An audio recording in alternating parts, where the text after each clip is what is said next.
BPSC पाठशाला with Chauhan में आपका स्वागत है। मैंने यहाँ पे अलग से बीपीएससी की सीरीज भी चला रखी है, जिसमें बिहार स्पेशल और बिहार से संबंधित सारे परीक्षाओं के लिए और एसएससी और अदर स्टेट पीसीएस के लिए भी मटेरियल्स मैं आपको अवेलेबल कराता रहता हूँ वीडियोज़ में। और मैंने कुछ जो इम्पोर्टेंट मेंस के प्रश्न हैं विश्व इतिहास से संबंधित और अलग अलग विषयों से संबंधित जो अक्सर पूछे जाते हैं और एकेडमिक्स में भी बहुत सारी जगहों पे इनसे सवाल आता है, उसके लिए मैंने एक मुहिम चलाई है कि मैं कुछ इम्पोर्टेंट टॉपिक्स जो है वो आपको डील करके दूंगा, जिससे आपके 9, 10, 11, 12 के जो हिस्ट्री के एग्ज़ाम्स हैं और साथ में यूनिवर्सिटीज़ एग्ज़ाम्स में भी आपको मदद मिलेगी। तो आज का जो वीडियो है वो कांस्ययुगीन सभ्यताओं के बारे में है। तो चलिए मैं आपको एक दो स्लाइड में ही समझा देता हूँ कांस्ययुगीन सभ्यताएं क्या हैं। आप इसको अगर किसी भी पीसीएस के मेंस एग्ज़ाम्स में आता है तो उसमें भी अच्छे से लिख पाओगे, और अगर किसी भी एकेडमिक स्कूल या कॉलेज के एग्ज़ाम्स में आता है पीजी तक के एग्ज़ाम में, चाहे वो इग्नू, एसओएल या कोई भी एग्ज़ाम हो, उसमें भी आपको इसमें सहायता मिलेगी। तो चलिए पढ़ते हैं कांस्ययुगीन सभ्यताएं।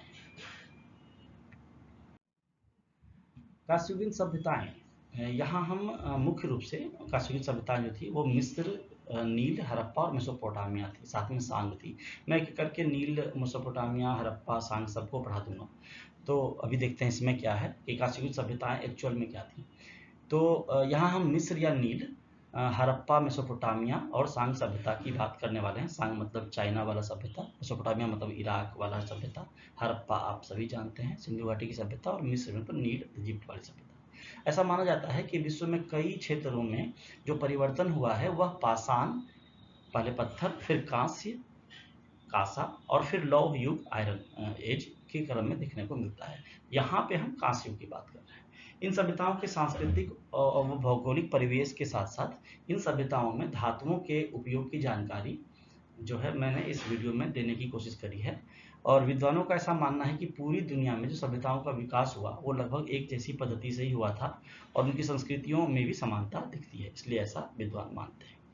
19वीं सदी के अंत में 19 वो सदी के अंत में मिस्र, क्रीट और मेसोपोटामिया में उत्खनन शुरू हो गए थे। पुरातत्ववेत्ता आ गए थे और उन्होंने सभ्यताएं खोजनी शुरू कर दी थी।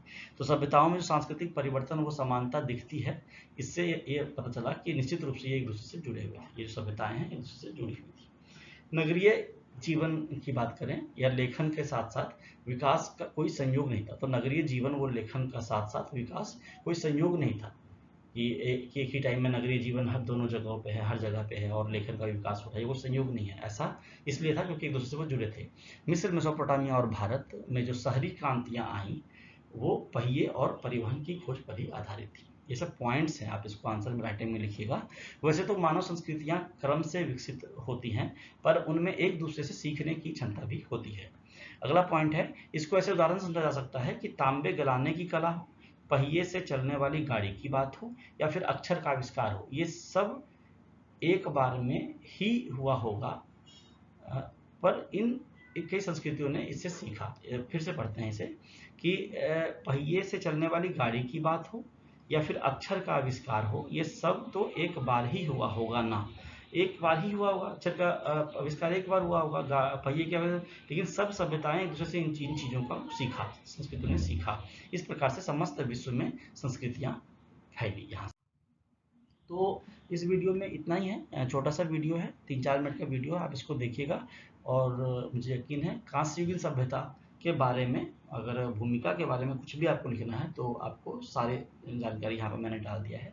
इस वीडियो में इतना ही है आज के लिए, इतना ही। धन्यवाद। पढ़ते रहिए, मस्त रहिए, और चैनल बीपीएससी पाठशाला विद चौहान को सब्सक्राइब कीजिए, लाइक कीजिए, दोस्तों से शेयर कीजिए। Thank you.